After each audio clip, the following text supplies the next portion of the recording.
Year 1 in this world, I put just 1 point into strength, and already, a single punch can shatter stone. Year 2, I add more strength. My body can now ignore blades entirely. I can crush a kitchen knife into a ball of scrap metal with my bare hands. With a talent like that, I land a job as a constable in town. Government salary, stable life. Year 3, the Qin Empire goes to war with the northern tribes. Lucky for me, I have no family ties. The authorities see someone like me, a man with nothing to lose, as a liability. They fear I might run, or worse, turn against them, so they leave me out of the draft. But the bad news hits anyway. My chief is taken for the war. Before he leaves, eyes red, he entrusts his 10-year-old daughter Shira to my care. He never comes back. Year 4, with 4 points in strength, I am nearly unmatched among ordinary people. A gang of raiders attacks the town. With one blade and a casual stroll, I cut down over 20 of them. The old mayor starts grooming me as his successor. The people call me their guardian god. There is one small problem though. Among the raiders I killed was a man named Ray, and his older brother Reich got insanely lucky 2 years ago and was accepted into an immortal sect. They say cultivators never let revenge wait. Good thing he just started. Without 10 or 20 years of training, he simply cannot leave the mountain. I do the math. And breathe easy. In 20 years, who knows who will be the one doing the killing. Year 11. 10 points in strength means a single punch now creates a vacuum shockwave. Something about raw power starts to feel off, so I try putting a point into luck instead. That year I find money on the ground just walking around, and catch fish with a bare hook. It feels like I become the chosen one. Year 13. 2 pieces of news arrive at the same time. The bad news, word comes from the front lines. Shira's father has died in battle, along with thousands of others. The girl cries until her voice breaks. The good news, a master from the Xianxia sect descends the mountain to take disciples, claiming there is someone in this area with exceptional luck. I assume that person is me, but the test reveals it is Shira. Shira refuses to go. She had already discovered my secret, that I never age. Hoping that one day she can stand by my side forever, she finally agrees to become a sect disciple. Her only condition, take me along. Reality, however, is brutal. The master examines my spiritual root and gives me 4 words, no root, no gift. Bringing me back to the sect would only be a burden. I am turned away at the door. As compensation, the master lets me choose one item. I wave off the divine weapons. Instead I ask, is there a cultivation art that trades lifespan for power? He stares at me like I'm the biggest fool he has ever seen. But he tosses me a worn manual, the Breath of Eternity art, along with 2 foundation pills. The manual reads, 300 years to reach the core stage, 3,000 years for the nascent soul stage, 30,000 years to become a saint, 300,000 years to stand undefeated against the world. Even better, it can burn 3 times the lifespan to gain 3 times the cultivation speed. This art was practically made for me. What takes others 300 years takes me only 100. Time flies. Another 10 years pass. The old mayor retires. I naturally step into the role of mayor. By now my status panel looks impressive. Strength at 20, luck at 6. I flick a falling leaf, and it pierces solid rock 50 meters away. Boosted by my high luck stat, the Breath of Eternity art evolves into the Grand Tortoise Breath art. My reputation begins to spread. Countless wanderers flock to town seeking me out. Orphans whose clans were wiped out. Geniuses who were jilted. Losers with broken cultivation veins. Every single one of them has main character energy written all over their face. They kneel at my door begging to become my disciples. I turn them all down. Are you kidding me? Taking in someone who comes preloaded with enemies and bad karma means a lifetime of headaches for me. They refuse to leave, so they just settle in town. My peaceful Gantang town gets turned into what everyone starts calling the little martial world. One day someone wants to test my limits. They deliberately send a gang to brawl in my territory. I sit in the tea house, not even bothering to stand up. I dip one finger into a drop of tea, and flick. The droplet fires out like a cannonball. It blasts the ringleader off his feet, sending him flying dozens of meters. Half the street collapses on impact. The crowd goes pale. The crisis fades. Then the one pulling the string steps forward to apologize. It turns out to be an officer from the Qin Empire's Imperial Guard Bureau. He wants me to come out of retirement and save the Empire. I ask just one question. Does the Qin Empire have no other immortals left? Because I still remember, back when I first arrived in this world, I witnessed an immortal descend from the sky with my own eyes and flatten an entire city with one palm strike. That is exactly why I chose to lay low and quietly build my strength. So how is it that now, there is no one else to turn to? There's one more, he says, but that person entered death seclusion long ago, completely cut off from the world. You are the only one left. From him, I learned that this world is merely the mortal realm. The true world of cultivation is the spirit realm. If spirit realm cultivators force their way down to the mortal realm, the laws of heaven suppress their power. So very few ever bother making the trip. Everything clicks. And honestly, I feel a little thrill. It seems this world does not have many truly dangerous players. If I just lay low for a few tens of thousands of years, I will become unbeatable. As for going out to fight right now, I shake my head without hesitation.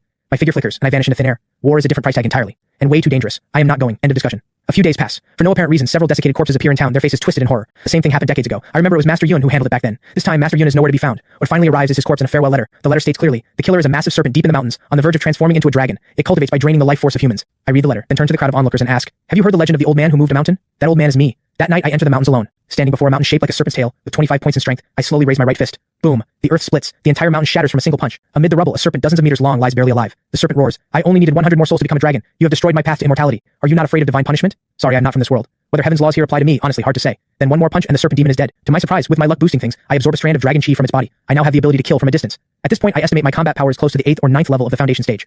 The next morning, the townspeople discover the entire mountain is gone. Everyone suspects it was me, so they give me a nickname, Half Step Unbeatable. Why only half a step? Because no one has ever seen me fight a real immortal cultivator. Either way, after that incident, Yantang Town draws another wave of martial artists who want to be near me. And because of all these wanderers, the town is officially renamed the Little Martial World. None of this really affects me though. Keeping a low profile is simply no longer an option. Decades of seclusion follow. The world outside shifts dramatically. A new emperor ascends the Qin throne, and the front lines crumble almost immediately. The Little Martial World faces a real crisis of its own. Reich, the one who joined an immortal sect 30 years ago, has returned. 30 years on one side of the river, 30 years on the other. What goes around comes around. The Reich of the past is now a full-fledged sect cultivator. He has come because he learned his brother Ray died here in the Little Martial World. He is here for revenge, and especially after he overpowers the 4 sect masters of the Little Martial World by force, and then learns that hiding in this town is someone who can shatter mountains and sever rivers. Someone who moves like an immortal. Someone like me. Reich puts it together immediately. The one who killed his brother is most likely me. As for my strength, he is not afraid in the slightest. Shattering mountains and severing rivers, he can do that too. So the people of the 4 sects are forced to come to my door and wake me up, and the first battle I will fight after emerging from seclusion, my first real clash against a true immortal cultivator, is about to begin. But honestly, I am not worried at all. A guest has come from far away after all. We might as well trade a few punches first. If I cannot kill him, I can always throw him out afterward. Especially since, after decades in this world, my strength stat has reached 30. My power is far beyond what any ordinary cultivator can match. Facing Reich as he floats in the air, arrogant as a god, I remain completely calm. He looks down at me and demands, was it you who killed my worthless little brother? Good riddance. Killing him just gives me a better excuse to slaughter every last one of you insects. You have too much killing in your heart. Reich is done talking. He raises his hand and sends a sword strike slashing down. With every onlooker watching in terror, I simply extend 2 fingers and casually catch the flying sword between them. Then I flick. The rebound force is terrifying. It sends Reich blasting hundreds of meters through the air. So this is what an immortal cultivator is. I am a little disappointed. Those words push Reich to the edge of rage and humiliation. He summons his soul artifact, unleashing a storm of 1,000 blades across the sky. He wants to tear me apart completely. Catch this. I swing one arm and golden dragon chi roars out. Every single blade shatters in an instant. Let me show you what real cultivation looks like. I extend one finger and flick from a distance. The air explodes. The ground trembles. A devastating shockwave reduces right to nothing but dust. One finger to split a river, shatter a mountain, end a life. After watching me kill an immortal with a single finger flick, every martial artist present feels ice run down their spine. No one dares breathe. I glance calmly at the nearby wanderers and ask, how much do you know about the sect Reich came from? Reich was a disciple of the Chiu sect 80 miles from here. Even before he began cultivating, he had already done countless terrible things, and yet the sect still took him in. Their patriarch is the only cultivator from the Qin Empire permanently stationed in the mortal realm. But rumor has it he entered death's seclusion 100 years ago. Let us hope the old monster actually ascended. Anyone who could produce a disciple like Reich is not a good person. After that, life returns to its quiet rhythm. The 4 sect masters offer to renovate my rundown little house. I say no. 80 years pass. Old friends are all gone. Only this old house still holds the marks of earlier days. Some things are worth keeping around. Before long, that familiar face from the Imperial Guard Bureau shows up again. He used to carry himself with pride and energy. Now he is frail and bent, his hair completely white. I sigh and say, you have been fighting all this time and it is still not over? The previous emperor has died. A child now sits on the throne. The court is in chaos. The first line of defense has fallen. Only thanks to Princess Lyra's mastery of military strategy and her presence on the front lines has the second defense line barely been held. Sir, the Qin Empire has no generals left. The immortal sects are useless to us. You are the only one who can save the empire now. A princess leading the army. Has the Qin Empire truly run out of men? How does it come to a woman carrying this? My hand, already raised to wave him off, freezes in midair. The old man sees my blank expression and assumes I still refuse. He grits his teeth and says, the princess may be a woman, but she carries the spirit of the empire's founder. She said that if the Qin Empire falls, the people of this land will become livestock for the northern tribes. I never said I would not go. Sir, you too came from ordinary beginnings. Can you really bear to watch? It is just that every Qin general has died, and now a woman has to carry it all. That really is not right. If you are willing to act, the war will surely be resolved. Enough flattery. Where is it? I pull on my bamboo hat. The old man hurries to answer. Donghua Pass, 3,000 miles from here. 3,000 miles? Take a horse, you ride back. Before his words even land, the old man feels a gust of wind slam into his face so powerful he cannot open his eyes. When he finally can, there is no trace of me left in the room. Only the stone floor shows any sign. 2 footprints pressed half a foot deep into the rock. 3,000 miles away, at the battlefield, the sky above Donghua Pass bleeds red with the dying sun. The empire's last barrier is on the verge of collapse. Atop the walls, bodies cover every surface. Beneath a tattered dragon banner, Princess Lyra stands in silver armor stained dark red, leaning on a broken sword, gasping for breath. She is the last dignity of the Qin royal family. Beyond the gate, dark clouds press down over the city. Tens of thousands of northern tribe soldiers are in no hurry to attack, because hovering in the air above is an elder dressed in blood-red robes. He stands atop a massive bone artifact and holds in his hand the 10,000 soul banner. Countless tormented souls wail from within it. He smiles, cold and oily. Little beauty, I am an elder of the Chiu sect. You have a decent spiritual root. If you agree to become my disciple, I may let a trace of the Qin royal bloodline survive. Otherwise, today the city burns. Demon! The Qin Empire only has princesses who die in battle, no royals who surrender to live. You refuse the easy way, then you take the hard way. The Crimson Elder lets out a cold snort. He swings the 10,000 soul banner, and in an instant, a howling dark wind erupts. Countless black souls condense into one massive ghostly claw and slams down toward the top of the wall. This strike is called the Underworld Ghost Claw. It is the full force attack of a late Foundation stage cultivator. Against this palm, any mortal army would be dissolved into nothing in an instant. Lyra closes her eyes in despair. She never imagined that when she was just one step from holding the border, a cultivator would personally intervene in a mortal war. At that razor's edge of a moment, a sharp crack tears through the sky above. Every head snaps upward. A streak of cyan light drops like a meteor, arriving before anything else can land, and crashes directly into the massive ghostly claw midair. No flashy spells, just pure savage kinetic force. The Underworld Ghost Claw, capable of destroying a city the moment it makes contact with that cyan streak, crumbles like tofu hitting a hammer, and explodes into a sky full of black mist. The streak does not slow down. It plunges straight down into the open ground before the city wall. The earth heaves violently. The shockwave hits like a magnitude 10 earthquake, launching tens of thousands of northern tribe cavalry, horses and all, into the sky. For one long moment, everything goes silent. Whether the northern tribe forces sprawled on the ground or the defenders on the wall, everyone stares at the smoke and dust with their mouths open. The smoke at the center slowly clears. At the heart of a massive crater, I slowly straighten up and brush the dust off my robe. I adjust my bamboo hat. I mutter to myself, that was a bit far. Did not quite manage the landing. Are you the one in charge here? Lyra stares at me for a long moment, then says in a trembling voice, I am. May I ask which immortal mountain you descend from? I am not an immortal master. I turn around, my back to the wall, and look up at the figure floating in the air, the Crimson Elder, who is also pretty frightening. I am just a mayor. Heard there was some trouble here, came to sort it out. The Crimson Elder sweeps his divine sense over me, not a single trace of spiritual energy. A mortal? Just some brute who trained a little in physical combat? He cannot figure out how the Ghost Claw was destroyed, but contempt for mortals is carved into every cultivator's bones. The Elder flares up with fury and wounded pride. He fires off a hand seal, summoning a blazing red sword that becomes a streak of blood-red light aimed straight at my forehead. Lyra cries out in alarm, watch out! I do not move a single inch. The instant before the sword reaches me, I raise my right hand and flick. That flying sword, a low-grade spirit weapon that could cut through iron like mud, gets knocked away by a single finger, and that is not all. The rebound force instantly fractures the blade from end to end. Then, with a sharp crack, it shatters into countless pieces. His soul artifact is destroyed. The Crimson Elder spits a mouthful of blood, his eyes wide with terror. Impossible. What kind of body is this? Even a body-refining cultivator cannot shatter spiritual energy with bare hands. You are just too fragile. I bend my knees slightly. The ground beneath me collapses instantly. Only an after-image remains where I stood. The next instant, I am 100 meters in the air, face to face with the Crimson Elder. I am not flying. I simply jumped. His pupils shrink. He barely manages to raise a spiritual energy shield before crying, please, spare me. I am of the Chiu sect. My face is blank. I throw one punch. No technique. Just absolute force. The fist wind compresses the air, forming a pressure cannon and slams in the spiritual energy shield. The shield crumbles like paper. The force blows clean through the Elder's chest without slowing down, and behind him, it carves a vacuum trail stretching a full kilometer through the clouds. He stares at the hole in his chest, eyes wide, all the way until death takes him. He never figures out what kind of power just killed him. I let gravity bring me back down and land clean on top of the wall, right in front of Lyra. The Northern Tribe army watches a figure that looked like an immortal get killed by a single punch. The entire army breaks apart in an instant. Generals and soldiers alike throw down their armor and weapons and flee in a complete rout. The Qin wall falls completely silent. Every soldier stares at me in stunned fear. I ignore all of them. I just look at the princess standing before me, face covered in blood but still carrying herself with undeniable grace. Lyra draws a slow breath and bows deeply, her voice still trembling. Thank you for saving my life and saving our nation. May I know your name? Lyra would give everything the Empire has to repay you. I wave it off. No need for that. I came to ask one thing. Please ask. Whatever Lyra knows, she will tell you without holding back. I point to the body of the Crimson Elder on the ground. This one said he was from the Chiu sect. Will the Chiu sect send someone to avenge him? The Chiu sect is based in the Yinzhang Mountains of the Spirit Realm's northern border. There are rules that limit travel between the Spirit Realm and the mortal realm. Spirit Realm cultivators who force their way down here do have some ways around it, but their power takes a severe hit. Are you worried about the Chiu sect retaliating? I nod, then immediately relax. That is pretty far away. I took out the underling and I was worried the boss would come looking for trouble. I hate trouble more than anything. Alright, if there is nothing else, let us hope our paths never cross again. Since I have no spiritual root, ordinary cultivators cannot sense my power even when standing right next to me. I am just about to leave when Lyra calls out quickly, Sir, the Qin throne sits empty. If you are interested, I wave her off and pull my bamboo hat low. I am just a mayor. Do not tell anyone I was here. With that, I take one step forward and vanish into the vast dark of the night. Back in Gantang Town, I carry on as if nothing happened, just living my quiet little life. Year 85. I bring my strength to 40 points, but I notice that pushing strength alone is hitting a wall. My body is starting to struggle under the sheer scale of this power. so I decide to start investing in Constitution next year. Year 90. Empress Lyra rules the Qin Empire with discipline and vision. She brings peace to all corners of the realm. Deep within the Imperial Palace, she erects a blank stone monument and visits it to pay her respects on the 1st and 15th of every month. Very few people know she is waiting for someone. And I am at the pond by the edge of town, fishing. Over these 10 years I put 5 points into Constitution and 5 into luck. My body is now as hard as a top-grade spirit weapon. A core stage cultivator could hit me all day while I just stand there and barely scratch my skin. Then in year 95, I get my hands on a tattered map from a wandering martial artist. On it is the location of a teleportation array leading to the spirit realm. I glance at it, tuck it into a book, and use the book to prop up a wobbly table leg. Go to the spirit realm? You have got to be kidding. Word is that core stage cultivators are as common as stray dogs there. Nascent soul cultivators everywhere you look. Here in the mortal realm, I am an unrivaled ancient. In the spirit realm, I would be an insect someone crushes without a second thought. Not going. Absolutely not going. What I do not know is that at this point, my body alone could already push a nascent soul cultivator to the brink of death. Year 100. The elders of Gantang Town have been passing away, one generation after another. I have become the oldest person in town, but my face has not changed from 20 years old. To avoid drawing too much attention, I use the disguise art to paint on a mustache and pass myself off as a middle-aged man. One day, a beautifully dressed woman arrives in town. I recognize her immediately. It is the former Empress Lyra. 20 years have passed. Her face carries more marks of time now. She knows I hate trouble, so for a full 20 years, she never came looking for me. But now she has stepped down from the throne. After giving up the crown, she came here alone. Sir, it is Lyra. May I have a cup of tea? Come in. Just made a fresh pot. She does not bring up the time I saved the empire. I do not bring up the time I cratered the earth with one punch. We talk like old friends who have known each other for years. We talk about the harvest, about the neighbor's cat, and in this moment she is no longer the fearsome empress who shook the world. And I am no longer pretending to be some great figure. Right now we are just two stars briefly crossing paths in the ordinary world. Lyra settles in town. She buys a small courtyard house right next door to mine. Every day she tends her flowers and plants. Sometimes she comes over to eat at my place. She never asks about my cultivation. I never bring up the court or the past. The townspeople say that even a stone finally blooms. The old mayor has found someone to spend his remaining years with. I just smile when I hear it. No explanation, no denial. Because I know a mortal's remaining years are far too short. Year 115. Over these 15 years I bring strength to 50 and constitution to 20. My body density is terrifying now. I have to consciously hold back just walking around. Also this year, on a winter day thick with falling snow, the courtyard next door is unusually quiet. I push open the gate and step inside. Lyra is lying in a rocking chair, her hair completely silver. A thick fur blanket is draped over her, the same one she was wearing the first time we met. It is worn now. She looks at me. In her clouded eyes there flickers a spark, mischievous, satisfied, like a girl who got exactly what she wanted. Sir, I've been drinking your tea for 15 years. Lyra is content. With trembling hands she draws a smooth jade pendant from inside her robe. This is the highest level seal of the Qin royal family. That year, I was not only fighting for the border, I also knew you hated trouble. As long as the Qin Empire stands, those blind little troublemakers will not dare disturb Gantang Town. Now I am leaving. In this life, to have spent these years by your side, Lyra is content. In the falling snow, this legendary empress passes away with a smile. I stand in the snow for a long time, not moving. Finally, I pour a cup of hot tea at her grave. In your next life, do not be born into a royal family, and do not cross paths with someone who cannot die. Find someone you love, spend your life with them. Year 120. I feel it again, a strange unease deep in my chest. Not from fear, but because this world seems to be rejecting me. My power has grown too great, so great that every breath I take disrupts the spiritual energy of everything around me. I have to be more and more careful just to suppress my own presence. I sit all day at that old table, the one propped up by the map, staring at nothing, until this day. The sky cracks open, literally. The sky above Gantang Town looks like a shattered mirror with a massive black vortex at its center. Worse still, I can feel the will of this world pushing me out. This low-level world can no longer contain a max-level player like me. Streams of ascending light pour down from the sky, the light of a forced ascension. Whether I want it or not, this world is kicking me out. Looks like it is time to find a new place to lay low. I let out a long sigh and look back at Gantang Town. This place holds 120 years of my memories. I go back inside. I pull the dust-covered mat from under the table leg, take the jade pendant Lyra left me, and shoulder the small pack that holds everything I own. I call out to the empty air. All right, stop rushing me. I'm going on my own. I step into the air, following the streams of ascending light, and charge straight toward the massive rift. In the instant before I leave this world behind, I turn back and flick a finger toward Gantang Town.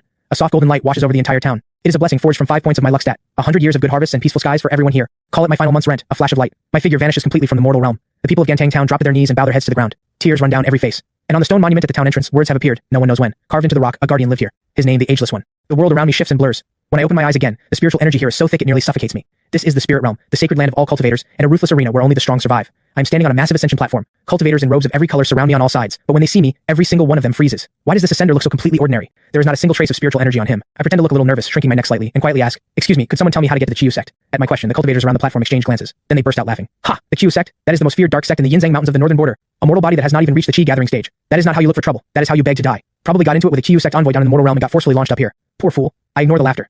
I reach into my pack and pull out a gold ingot, and hand it to the one laughing the hardest, a chubby cultivator with a round face. Still chuckling, I ask, "Could you point me in roughly the right direction?" The pudgy cultivator eyes the mortal gold and curls his lip in disdain, but still lazily points, due north, 300,000 miles. Where the dark energy is heaviest and black clouds press down, that is it. But I am telling you, do not go. The Qiu sect is famous for refining living people's souls. You look like easy prey. They will not even leave you in one piece. I nod seriously. I press my fist together in thanks and say, "Much appreciated for the warning. I always take good advice. I will be right back once I handle this." With that, I turn to face due north. I bend my knees slightly. The next second, the platform beneath me, crafted from 10,000-year black ice stone said to be immovable even by a god transformation stage cultivator, shatters under my feet with a thunderous crack. The rebound force unleashes a storm of catastrophic force. By the time they crawl back up, covered in dust and debris, I am long gone. All that remains is a ring of cracks in the ground, hundreds of feet deep, and in the sky above, a vacuum trail ripped clean through the air by nothing but my body. Dead silence. The pudgy cultivator swallows hard. He stares at the gold ingot in his hand. His legs will not stop shaking. What kind of body refining freak was that? 300,000 miles would take even a nascent soul cultivator of the spirit realm several days of sword flight to cover. For me, it is just a matter of a few extra jumps. Half an hour later, the Yinzhang Mountains of the northern border. This place is perpetually swathed in black mist, thick with the chill of the underworld. Inside the main hall at the peak of the Qiu sect, the current patriarch Bloodmere is furious. Useless, every last one of you, useless, 80 years, and you still have not found that damned mayor from the mortal realm? A single punch from him destroyed the ninth elder soul artifact and killed him outright. He wiped out every operation we had in the mortal realm. If we do not avenge this, what is left of the Qiu sect's honor? The elders kneeling below dare not make a sound. The grand elder forces himself to speak. Patriarch, please calm down. The heavenly suppression is just too severe. Any disciple we send down there, the moment they exceed the foundation stage, gets struck down by a heavenly lightning tribulation. We simply cannot track this person down. Bloodmere's eyes burn dark and cold. He is about to erupt, when suddenly, a blazing streak of cyan light descends with world-ending force and slams straight into the white jade plaza of the main hall. The entire Yinzhang mountain range shakes violently. Countless halls and towers crumble in the shockwave. Screams ring out one after another. Bloodmir's face drains of color. He charges out of the hall with the elders right behind him. In the center of the plaza, a massive crater has appeared out of nowhere. Through the swirling dust and smoke, a young man in a faded bamboo hat and a well-worn long robe is calmly patting the dust off himself, in no particular hurry. Bloodmir's divine sense sweeps over him instantly. His heart goes cold. Not a trace of spiritual energy. How can this be immortal? Who are you? And why have you destroyed the gate of our Chiyu sect? I straighten my bamboo hat, lift my head, and sweep a calm gaze across the crowd. I am the mayor of Gantang Town. Those words land. Dead silence. Bloodmir's eyes go wide. It is you, that filthy body-refining brute. I nod. Heard you've been looking for me for 80 years. I hate trouble more than anything, and I hate being on someone's mind even more. So on my very first day after Ascension, I figured I would swing by on the way and take care of this problem while I'm at it. Bloodmir's rage flips into a cold, furious laugh. Killing intent blazes in his eyes. You had the path to heaven and you walked away from it. Hell has no gate, yet here you are walking in. In the mortal realm, I could not touch you. But here in the spirit realm, I am a god transformation stage cultivator. All elders, hear my command. Form the 10,000 ghost soul devouring formation. Form the 10,000 ghost soul devouring formation. Strip this man of flesh and bone. Refine his soul into a lantern. Before the words have even faded, dozens of nascent soul stage elders flood the sky with torrents of dark energy, conjuring hundreds of millions of vengeful spirits that blot out the sky as they surge toward me. Facing the full might of a god transformation stage cultivator and an entire sect, I do not even think about dodging. I just take a slow, deep breath. Then I raise my right hand and close it into a fist. Strength, 50. Luck, 11. Grand tortoise breath, void burst. I throw the punch. No blinding light, no fluctuation of laws, just pure physical destruction taken to its absolute limit. The air is compressed by unimaginable force to the breaking point in an instant. Then it explodes. A visible white shockwave fans outward and sweeps everything in front of it. The 10,000 ghost soul devouring formation shatters. Every vengeful spirit is erased into nothing. Those nascent soul stage elders, they do not even have time to scream. Their bodies, caught in the raging fist wind, dissolve into a rain of blood across the sky. The wave does not stop. It drives straight toward Bloodmere. After that single punch, the wind dies. The summit of the Chiyu sect is gone. In its place, a canyon stretching hundreds of miles so deep the bottom cannot be seen. I turn around and walk back down the mountain the way I came. From Ascension to wiping out an entire sect, it took me 1 hour. The karmic ties to the mortal realm have been completely severed. No one will be coming for me anymore. I rub my chin and start thinking about what comes next.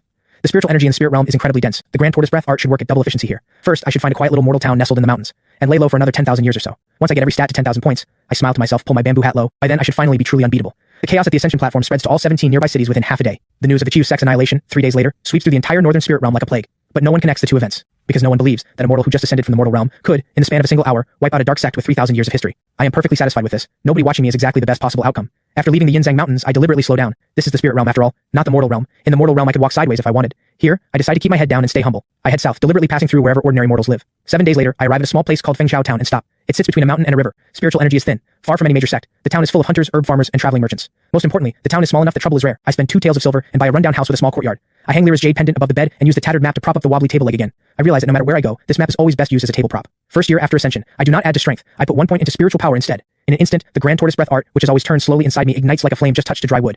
The spiritual energy of the spirit realm is far richer than anything in the mortal realm. For the first time, I clearly feel it. A thin thread forming inside me, spiritual essence that is truly my own. It is weak. So weak that even a chi gathering stage cultivator might look down on it. But to me, it means everything. Because this means I am no longer just a mayor who punches things. I am now a mayor who punches things and cultivates both body and spirit. Second year, I add another point into spiritual power. Nourished by the dense spiritual energy of the spirit realm, the grand tortoise breath art begins to transform. It is no longer just the breath of eternity art in another form. It has become something entirely new, a new cultivation method. I name it the Black Tortoise Longevity Sutra. The name is powerful. The effects are even more so. It not only converts lifespan into cultivation with great efficiency, it also compresses and refines my vitality, spiritual power, and divine sense together. Simply put, it is perfectly built for laying low. Third year, I try spreading out my divine sense. The moment it extends, the entire Fengxiao town lays out in my mind like an open map, every detail crystal clear. I see the widow who sells tofu on the east end of town secretly delivering pickled vegetables to the blacksmith next door. I see the compulsive gambler on the west street digging up the hidden savings his wife thinks he does not know about. I see the old mayor in the back courtyard of the town office, hunched over his ledger groaning at the numbers. I quietly pull my divine sense back. Knowing too much is its own kind of trouble. Unfortunately, trouble does not disappear just because you find it annoying. Half a month later, a third-rank wolf demon appears outside Fengxiao town. The old mayor and a dozen constables stand at the gate, legs trembling. I stand at the back of the crowd. I was not planning to get involved, but the wolf demon picks the worst possible target. It bites through half my courtyard wall. I am silent for 2 breaths. Then I walk forward. 1 punch. Its head explodes. Everyone in town freezes. The old mayor drops to his knees on the spot. I help him up and sincerely explain that I'm just a passing stranger. But the very next morning, the townspeople show up at my door carrying a wooden plaque. 5 gold embossed characters on it, please be our mayor. I stand in the doorway staring at that plaque, a sight I know all too well, and say nothing. I came to the spirit realm to find a new place to lay low, and somehow after all that I end up as a mayor again. I decline 3 times. The townspeople kneel for 3 days. Finally I let out a long sigh and accept the job. Managing a town after all is something I have plenty of experience with. And so my first official role in the spirit realm becomes mayor of Fengxiao town. Once word spreads, the nearby towns are stunned, because no one has ever seen a mortal mayor who kills a third-rank demon with 1 punch. Fengxiao town quickly becomes famous, and fame, just as quickly, brings new trouble. Strange people begin showing up one after another. A teenager with a giant sword on his back and despair written all over his face. A young woman fleeing enemies carrying a blood debt that stretches back generations. And a young man in black, his spiritual core shattered, who keeps muttering that what goes around comes around. I look at their faces, every single one radiating main character energy, and my eye starts twitching. I immediately put up a new sign at the town entrance. It says one thing: this town does not take disciples, does not meddle in feuds, does not handle broken engagements, and does not deal out face-slapping justice. Everyone stares at it, completely baffled. Only I know how important that rule truly is. But rules, unfortunately, have almost no effect on people with main character energy. 5th year in the spirit realm. A woman in white arrives at Fengxiao town. As she enters, fine snow begins to fall from the sky. Every person on the street turns to look, because she is breathtaking and utterly cold. Behind her follow 8 escorts whose presence alone is enough to make the air feel heavy. The wanderers in town recognize her identity instantly. From the Xianxia sect, the holy maiden, Shira. I'm in the courtyard, splitting wood. When I hear that name, the axe in my hand stops for the first time. Then, quietly, someone knocks at the courtyard gate. A voice comes from outside. Familiar, yet somehow distant, sir. May Shira have a cup of tea? Stand still for a long time. Then, finally, I walk over and open the gate. Shira stands there, her face unchanged by time, but her eyes carry so much more than they used to. She looks at me. Her eyes begin to redden. I have been looking for you for over 100 years. I glance at her. Then at the 8 guardian escorts standing behind her. You didn't have to bring so many people. Shira says softly, it wasn't my choice. They insisted on following me. I frown. That one sentence tells me trouble is coming. I waver inside. The 8 guardian escorts move to follow. I give them one look. The gate slams shut on its own. All 8 freeze. They can't even summon the will to push it open. Inside the courtyard, Shira sits at the stone table, watching quietly as I brew tea. She doesn't ask how I've been. I don't ask how she made it all the way from the mortal realm to here. We both know the last 100 years couldn't have been easy. When the tea is ready, Shira wraps both hands around her cup and murmurs, "You haven't changed, sir." "I have. Back then I only had to worry about trouble from the mortal realm. Now the spirit realm is starting too." Shira can't help but laugh, and for a moment she looks exactly like that 10-year-old girl who once grabbed my sleeve in tears, but the smile only lasts a moment before exhaustion takes its place. "Sir, I came here to ask for your help. Something has gone wrong at the Xianxia sect. The disciple who took me in 30 years ago, he filed a petition and the new patriarch colluded with the Tianming Hall in the central realm. They want to use my luck to open the ancient emperor's tomb. I refused, and now the entire Xianxia sect will be killed." I'm quiet for a moment, then sigh. I knew it. Once you pick up main character energy, nothing good follows. "Sir, do you regret opening the door for me?" Shira lowers her head, but the corners of her mouth curl up slightly. She knows what my question really means. It means no. Just then a sharp voice cuts through the courtyard wall. "By order of the patriarch, you are to return to the sect immediately. If you continue to associate with this nobody of unknown origin, do not blame us for being ungentle. We haven't even finished our tea and they're already pushing. They've been there the whole time." I nod and set down my cup. He showed up, so trouble usually isn't far behind. Sure enough, on the third day at noon, people from the Tianming Hall arrive. A middle-aged man in black robes. He doesn't make a move right away. He's more cautious than the elders from the Xianxia sect. He stands outside my formation 3 miles away and cups his hands in greeting. "I am Zhou Fei, executor of the Tianming Hall, acting on the orders of the Hallmaster. I come to invite fellow cultivator Kai for a conversation." I don't like that title. "Are you aware that Shira carries a fate contract tied to the opening of the ancient emperor's tomb? That's her contract, not yours. Are you declaring yourself an enemy of the Tianming Hall?" "Didn't want to, but you came anyway." Silence falls outside the town. Zhou Fei clearly didn't expect me to be this blunt. After a long pause, he laughs. "Arrogant. The Tianming Hall has stood in the central realm for 10,000 years. We have more cultivators at the peak of God transformation stage than I can count on both hands. No matter how capable you are, do you really think you can defy fate itself?" I look up at the sky. Back when I was still in the mortal realm, people said the same kind of thing to me. They're all dead now. The smile fades from Zhou Fei's face. The next moment, 3 ancient bronze fate coins fly out from his sleeve, expanding in the wind, forming a formation array that blankets the entire town. Above the array, celestial patterns churn. Fate threads weave together. This is the Tianming Hall's signature technique, stealing luck, rewriting destiny. The sky above Fengchao town darkens in an instant. The townspeople feel dizzy and hollow, as if their very souls are being pulled out of them. Shira steps to my side and whispers, "Sir, be careful. This is true forbidden art." I nod, then reach up and grab a fate thread right out of the air. Zhou Fei's pupils shrink sharply. That fate thread has no physical form. It can only be guided by divine sense. Yet here I am, pulling it like yanking a rope out of thin air. So this is what fate looks like. I turn it over. It feels brittle. I tighten my grip, snap. The entire formation array shatters. Zhou Fei staggers like he's been struck by lightning and coughs up a mouthful of blood. "Impossible. How can you touch a fate thread with your bare hands?" I shake out my fingers. Interesting. So this is how luck and destiny work. Zhou Fei goes cold all over because he suddenly realizes I wasn't overpowering his technique. I was experiencing it for the first time. One look, and I can tear a fate thread with my bare hands. This is beyond the word monster. This is art. Genuine art.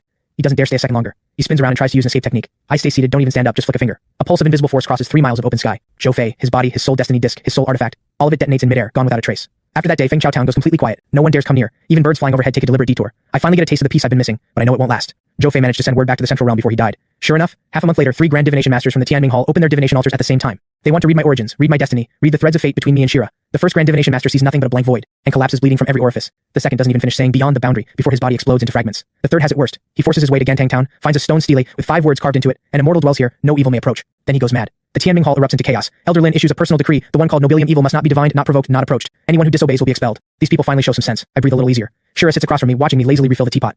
I glance at the sunset beyond the courtyard wall. Shira asks softly, "Sir, what do you plan to do next?" "Keep living here for now. Allocate a few more years of stat points. Wait until I'm strong enough that no one can touch me, then I'll really feel settled." "And what about me?" I look up at her. "You can stay if you want, but let's be clear, I don't take disciples, and I don't take in holy maidens." Shira blinks. "Then what do you take?" I think it over. "Someone who freeloads meals, that I can probably manage." Shira stares at me for a moment, then lets out a soft laugh. It's the most at ease she's laughed since arriving in the spirit realm, and soon enough, a new rumor spreads through Fengchao town. "Did you hear? That white-robed woman beside the mayor, her background is terrifying, yet when she's with the mayor she acts like a quiet little wife." "A wife. The mayor really has a way with people." When I hear this, I nearly spit out my tea. I almost say something, but then decide it's not worth the effort. Ordinary people always have something to say. Better they wonder if I'm a late bloomer in love than speculate I'm some ancient body cultivator. At least that's less terrifying. Year 10 in the spirit realm. My strength stat reaches 55. Constitution reaches 25. Magic power reaches 5. My divine sense now covers 10,000 miles in every direction. My physical body has crossed into a level I can't even describe. That night, I'm practicing combat forms in the courtyard. I throw a casual punch at the sky, and 10,000 miles away, a passing meteorite shatters. Staring at the burst of fire blooming in the darkness above, I sink into a brief silence. Oh no. Am I getting a little too overpowered again? Shira is watching from the covered walkway. "Sir, that sentence sounds a little..." I think about it seriously. Does it? I'll try to say it less. But before I can enjoy the peace any longer, a massive piece of news sweeps the entire spirit realm from the central realm. The ancient emperor's tomb has appeared ahead of schedule, and one of the keys to opening its gate is the fate luck carried by Shira.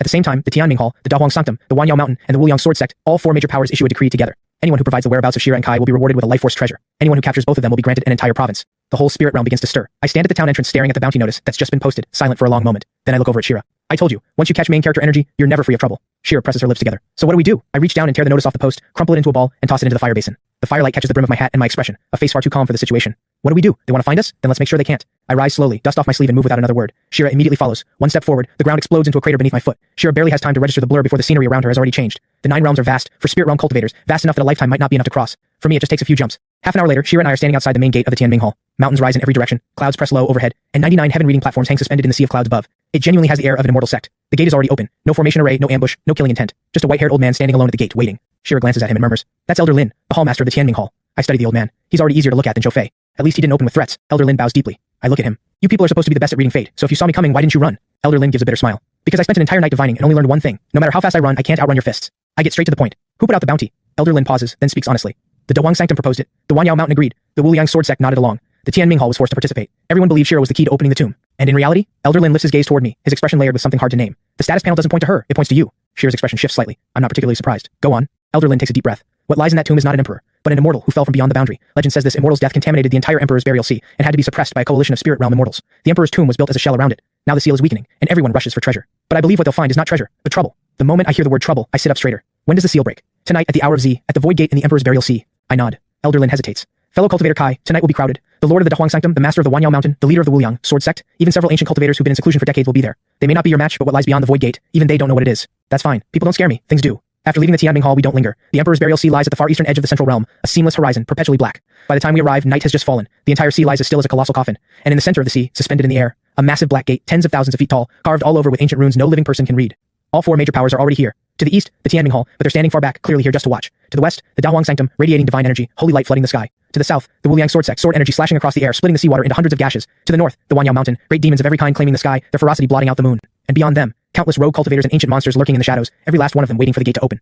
The moment Shira and I appear, the entire sea goes silent. Every eye falls on me. Bold enough to actually show up, a freak who ascended from the mortal realm. Let's see how far that arrogance takes him today. The sea wind is cold. I just look down at the churning black water beneath my feet. Bad energy in this place. Shira murmurs, "Are you talking about them?" I shake my head. I'm talking about what's behind the gate. Just then, a pillar of golden light erupts from the donghua sanctum side. A middle-aged man in golden robes steps out onto empty air, his presence blazing like a rising sun. "Lord Jibo of the donghua sanctum, hand over Shira, and this lord will act as if none of this ever happened." I look up at him. The entire sea falls silent. "And who exactly are you?" Lord Jibo's face goes red with fury. Veins pulse at his temple. "Kai, do you truly want to make enemies of the entire world?" I think about it sincerely. I only came to have a conversation, but the way you're all talking makes me not want to anymore. Lord Jibo laughs in fury. "Fine, then let this lord see today just how bold an ascendant from the mortal realm can be." He raises his hand. A massive ancient cauldron rises slowly from the void. The moment it appears, all spiritual energy for 10,000 miles collapses inward. The sea surface sinks dozens of feet under the pressure. Someone cries out, "The primordial heaven cauldron, the sacred relic of the donghua sanctum." It plummets. In that one instant, half the sky seems to cave in. I don't move, don't dodge, don't retreat. I simply raise my right hand and catch the cauldron with one palm. The impact, the sea erupts and waves thousands of feet high, but my feet don't sink a single inch. Every cultivator present stands slack-jawed. Lord Jibo's face drains of color. "This, impossible." I weigh the cauldron in my hand, then nod. The next moment, I close my fingers, just slightly. The primordial heaven cauldron lets out a shriek, and cracks race across its surface. Lord Jibo spits blood and screams in horror, "Stop, stop now." Too late. With a sharp crack, the primordial heaven cauldron shatters in my grip. Countless fragments rain into the sea. Lord Jibo stands frozen as I casually tuck the largest handle fragment into my bag. I'll hold on to this, useful for boiling water later. Before the crowd can recover from their shock, a roar comes from the Wuliang sword sect side. A grey-robed elder rides a storm of 10,000 swords forward, every hair standing on end, killing intent filling the sky. "Insolent wretch, how dare you defile a sacred relic? Master Z of the Wuliang sword sect, come meet your end." I watch the endless river, swords blotting out the sky. I frown slightly. "You sword cultivators, why do you all talk like that?" Master Z has no interest in words. He sweeps his hand down. 100,000 flying swords fall like a torrential storm. The entire night sky ignites as bright as noon. I stand still, slowly extend two fingers and gently pinch them together. Every single sword slams into something invisible and freezes midair. Then I close my fist. The entire river of swords compresses, crushed into one giant ball of twisted metal. Master Z's eyes go bloodshot. "My swords!" I flick a finger. The sword ball shoots back like a meteor. Master Z and the 36 sword cultivators behind him are instantly pulverized into a cloud of ash. Their entire formation falls silent. Just then, the black gate at the center of the sea suddenly glows. Shira's face goes pale. "Sir, it's looking at you." I feel it too. It's not my imagination. Whatever is behind that gate is genuinely watching me. The next moment, the gate shudders with a boom. An enormous black chain snaps through the gap. Every face present changes. Elder Lin cries out from a distance. "The gate isn't opening. What's inside is coming out." The gate opens. A pale white hand slowly reaches through from behind. The hand is not large. It even looks ordinary. But the moment it appears, all spiritual energy within 10 miles dies. Truly dies. No longer flowing, no longer breathing, no longer responding to anyone's technique. One ancient cultivator screams in terror. "An immortal corpse, that's an immortal corpse." The next second, the hand presses down gently, and that ancient cultivator, along with hundreds of cultivators nearby, silently turns to ash. Chaos erupts. The great lords who stood so tall just moments ago now throw up blood shields. Some burn their lifespan, some drop to their knees and kowtow on the spot. None of it matters. What's inside the gate is slowly walking out. It is a white-robed figure wrapped in broken dangling chains, no eyes. Its face is nothing but smooth, pale nothing. Yet the moment it lifts its head, everyone feels seen. First time I've encountered something that looks like more trouble than me. The white immortal corpse slowly raises its hand and points directly at me. In that instant, a sense of danger unlike anything I've ever felt settles over me for the first time. The space beneath my feet begins to collapse. My chi and blood reverse flow. Even the black tortoise longevity sutra inside me lets out a roar it has never made before. I look down at my arm. A thin cut has opened on the skin. I've been in the spirit realm this long, and you're the first thing I can't overpower. The white immortal corpse doesn't respond. It simply takes one step forward. When that step lands, the Emperor's burial sea evaporates instantly. Layers of mist rise from where the water once was. Countless cultivators don't even have time to scream. They dissolve into white light and vanish. The white immortal corpse steps fully out of the gate. The entire sky and earth begin to fracture. A massive black rift tears open beyond the heavens, as if the whole spirit realm is being split apart. I look up at that crack. My brow finally furrows. Because I suddenly realize, if I let this thing keep going, forget peace and quiet, I might not even have a town left to be mayor of. That thought settles it. I let out a long sigh. I only came out to make a point. How did it turn into cleaning up someone else's mess again? Shira watches me, then says quietly, "Sir, if you stopped holding back your chi and blood, I stop suppressing my divine sense. Stop suppressing the body that has grown strong enough to defy reason." Then, a boom. My presence unfurls across the spirit realm for the first time, completely, fully, across 100,000 miles. Mountains and seas go silent. The countless cultivators still fleeing are crushed to their knees by this tide of pure, overwhelming life force, too raw and vast to resist. The broken chains on the corpse fly upward at the same moment, forming 9 black dragons that lunge for me. I grab the first one and whip it away. The second, I lash it apart. The third, I stomp it in half. The fourth coils around my waist, but only manages to tighten halfway before my core muscles flex and shatter it. From far away, a group of watching cultivators stare in disbelief. He just flexed through an immortal chain? What in the world is this thing? The white immortal corpse finally stops engaging head-on. It reaches toward the sky. The rift above tears wider. Countless dark shapes pour out from the depths of the crack, as if seizing this moment to descend into the spirit realm. Elder Lin watches, terror draining the color from his face. It's opening a boundary gate. It's pulling the corruption from beyond the boundary inside. The moment I hear beyond the boundary, I pause. And then it hits me. When the Tianming Hall's divination backlashed, the two words those grand divination masters never finished saying, beyond the boundary.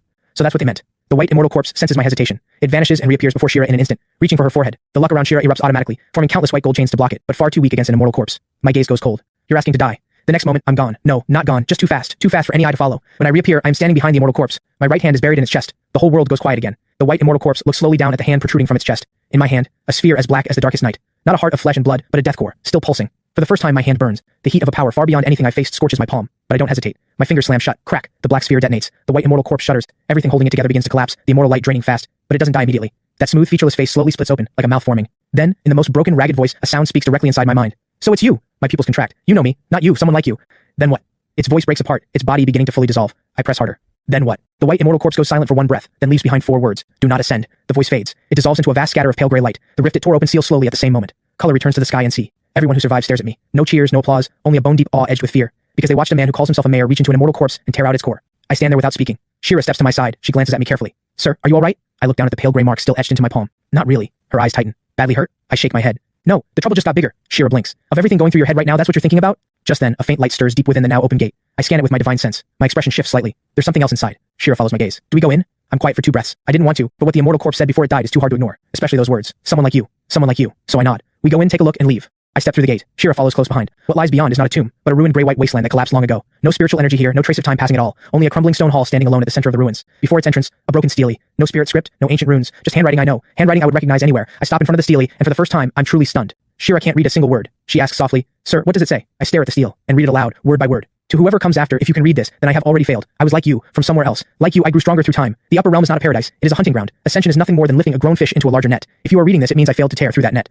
Do not rush to ascend. At least not until you believe you can shatter the heavens with one fist. Inside the hall, I have left a soul-bound seal. It can share longevity with one person. A small gift of continuity for whoever finds this. I'm silent for a long time. Shira stands beside me without a word. She can't read what's carved there, but she can read what's in my eyes. Not fear. Something quieter. The stillness of finally finding a signpost. Deep inside the stone hall, just as the stele promised, a small bronze seal hangs suspended. No spiritual energy within it. Only an aura of the same origin as mine. I reach out and close my hand around it. Instantly, I understand what it does. It cannot grant someone the same limitless growth as me, but it can let one person share in a long, long life alongside me. I glance over at Shira without thinking. Her ears go pink under my gaze. Still, she asks softly, Sir, what did it say? I think about how to answer. It says, don't try to go higher. Not yet. Shira nods. Then we don't. She answers too quickly, as if this were never a question that needed thinking about. I smile. I left home to deal with trouble, and at the end of all that trouble, someone just like me left a lantern in the dark. Before we leave, I turn back and look at the gray ruins one last time. Then I throw a single punch. The entire sealed space, gate and all, shatters and sinks into oblivion. I don't want it left standing. If that immortal corpse got out once, it might get out again. Anything that threatens my peaceful life is better off buried forever. Back at the Emperor's burial sea, the great powers are still on their knees, not a single one daring to lift their head. I don't bother with speeches. Just one sentence. From this day forward, anyone who makes a move against Shira or Fengxiao Town, I will come sit at their front gate. No one speaks. But everyone knows that one sentence carries more weight than any oath ever could. That same day, the Tianming Hall withdraws the bounty. The Dahuang Sanctum seals its gates for 100 years. The Wuliang Sword Sect declares the name Kai forbidden, not to be spoken. The Wanyao Mountain relocates its entire peak 100,000 miles away overnight. And I say nothing more. I simply take Shira and walk home to Fengxiao Town. The courtyard is still there, the teapot is still there, the old mat tucked under the table leg is still there too. I crouch down and pull it out, take a look, and push it back. Still does the job. Shira laughs beside me. That night, I sit in the courtyard and brew tea. I set the bronze soul-bound seal on the stone table and slide it toward her. Shira stares at it, eyes slowly going red. Over 100 years. She waited from the age of 10 until now, and this is the first time I've ever said the word future to her. She doesn't reach for the seal. She looks at me first and asks sincerely, Sir, does this count as taking me in? I hold my teacup and say nothing for a long moment. Yes. Only then does Shira smile and close her hand around the seal. Moonlight falls, catching in her eyes like scattered stars. That night, Fengxiao Town sees no heavenly tribulation, no omens, only the old lantern in the courtyard, burning through the entire night. Many years later, people across the realm still talk about him. The one who crushed a sacred relic with one hand, who reached into an immortal corpse and tore out its core. Some say he long ago ascended to higher realms. Some say he lives in seclusion deep within a sacred ground. Others say he was never human to begin with, the reincarnation of some ancient power. But no one would ever guess that the man who made the entire spirit realm afraid to raise its voice is currently crouched at the stove in Fengxiao Town, experimenting with whether the handle of the primordial heaven cauldron boils water faster. In the courtyard, Shira is drying herbs in the sun. Children chase each other at the street corner. The words on the town stele have faded with the years. I stand at the doorway, watching the warmth of ordinary life and think, this is enough. That net up above, I'll tear through it eventually. Just not today. Today I only want to deal with whose chicken wandered into whose yard. As for Kai, as for long life, as for whatever secrets lie higher up, all of it can wait. After all, I have nothing but time. And this time, I'm finally not alone.